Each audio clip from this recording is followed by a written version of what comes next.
Hello, Internet. It is I, Malik Aaron, and welcome back to Box Office Predictions. Today, we're going to be talking about Land. So, as usual, we're going to be going over the pros and cons for Land. So, let's get to it. Pros. Uh, I'm kind of blank here. Look, I don't know much about this movie. I honestly didn't care that much about it. So, I don't have much to say. Well, I guess a pro is that it's at least coming out to theaters. This being released by Focus Features, which is a division within Universal. So at least Universal, they're trying to put out movies for theaters. I mean, technically Warner Brothers is too, but the whole HBO Max experiment has made things complicated. But Universal, like they're putting out like 100% legitimate uh, theatrical movies to theaters. So at least they're trying. It's better to try than not try. Granted, it hasn't been going too great, but it's better than absolutely nothing. So there's that, I guess. Uh, Another pro is that it's a 4 day weekend. It's a holiday weekend. Actually, no, it's a double holiday weekend because not only is Valentine's Day this year on a Sunday, but it's also President's Day weekend. And usually, in normal times, having President's Day and Valentine's Day happen on the exact same weekend usually means great things for the box office. The past few years, I think it's really started in 2015. It really started then. Like President's Day has been kind of big, especially if you have like an event like movie opening around that date.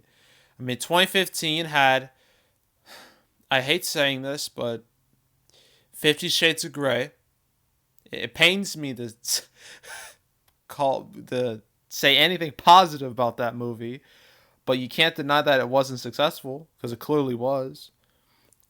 In 2016, 5 years ago to the day, almost to the day, Deadpool came out, destroyed all expectations when it comes to how February movies can do.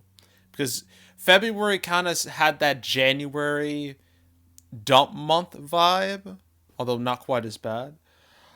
But yeah, still had that vibe. And, movies like 50 Shades and Deadpool really erased that stink a lot. Of course, there's Black Panther, but that came out after Valentine's Day, so that doesn't really count as a double holiday. But still, that movie destroyed all expectations for even more expectations for what a February movie can do. And of course, how can we forget last year's masterpiece, Sonic the Hedgehog, defying all expectations for a video game movie and making quite a bit of money, becoming the last real blockbuster we've ever had, the last successful blockbuster we've ever had. So, yeah, like 50 Shades, Deadpool, Sonic, they all proved the double holiday is can be extremely beneficial. Will that happen with Land? No. But it's still something to note. So that's pretty much it for pros because I can't think of anything else. Cons. First con is that this movie just doesn't feel like something I would pay to see on a big screen. It just doesn't. Like this doesn't scream big screen experience. It just doesn't. This screams, oh, I can watch this on TV. I can just wait till it pops up on Peacock or something, which is probably where it might end up because, of course, we all know Universal has Peacock as their streaming service, which I think is a stupid name. You're just asking to get mocked, but they could. It'll probably be on streaming or PVOD very soon because I know they have this deal with AMC where it goes on PVOD after like 4 weeks, 3 weeks. I forget. But yeah, I don't see a whole bunch of people rushing to the theater to see Land, even in normal times. I just don't see that happening. Um, Another con.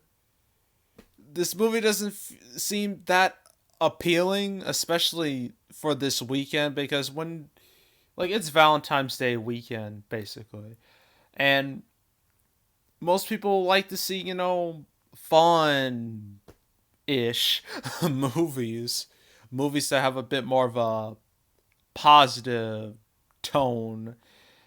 This really doesn't have that because uh I can look up. I can just read the synopsis here.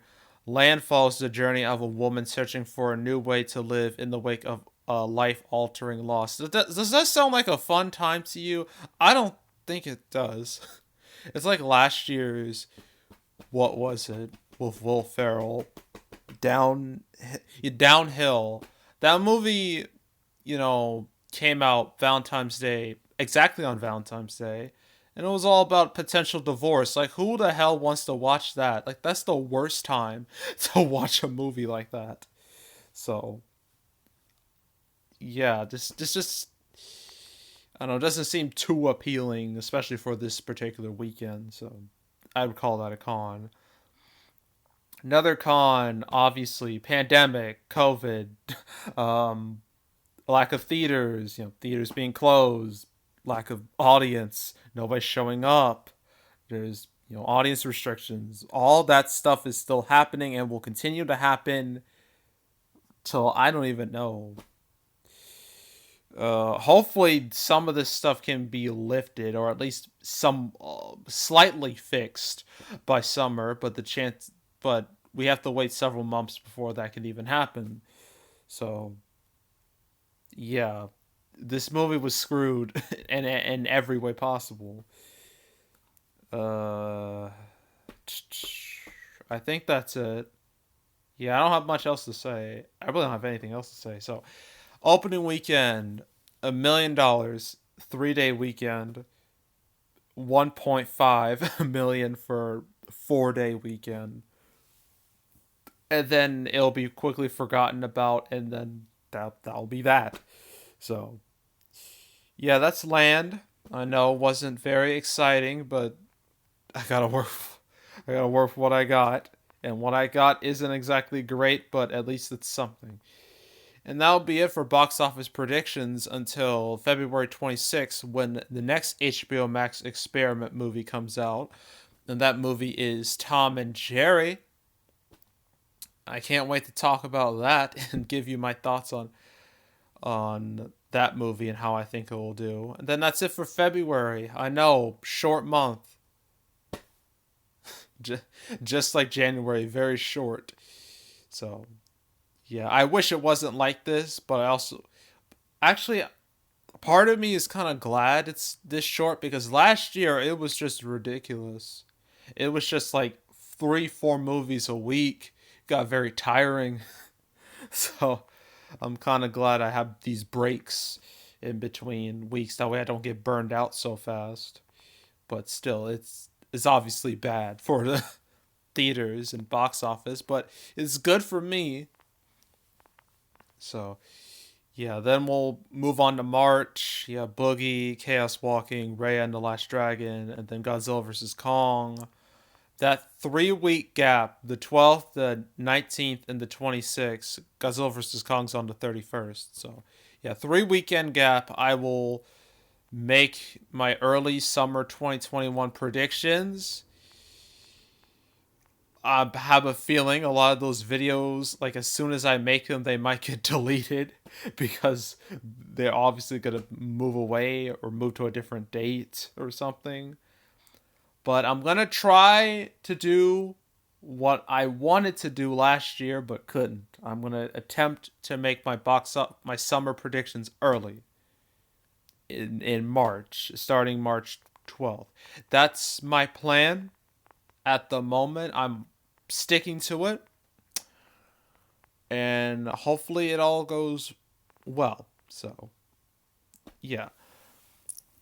So anywho, that is it. That is all. Make sure to subscribe, like this video, leave a comment, turn on notifications, share the whole drill. Want to check out more videos like this? I got a playlist on the homepage. Obviously, not too many movies have come out in 2021, but if you want to see the ones that I've already covered, you can go right ahead. Or if you're watching this in the future, you can cover the ones that I haven't, have yet to cover. But you can always watch my last year's box office predictions I made. So and 2019's too. So if you want to watch any of those, go right ahead. Two other playlists I have. I got the canceled series where I go over all the movies that were supposed to come out but didn't because of reasons, obvious reasons. So there's like 41 episodes right now. So if you want to check out all those episodes, go right ahead. And I think it's important for you to do so. That way you've caught up on what's happening to certain movies, so you won't be asking what happened to this movie. When's it gonna come out? Like, by watching my series, you'll be more informed on what movie has what date, or what movie is moving away from theaters to going to streaming, all that stuff. So it's important to know what's going on with all these movies, because sometimes it's hard to process it. I know it is for me, making 41 episodes. It's been rough, but if you want to check out all the canceled episodes, go right ahead. Also got box office recaps where I go over the box office results for any particular month. Recently, I've been doing double recaps. I just did December and January. I will do February and March in early April, so that's a while from now, but I guess you can look forward to that in advance. And yeah, that's it. That's all. I am out. Goodbye.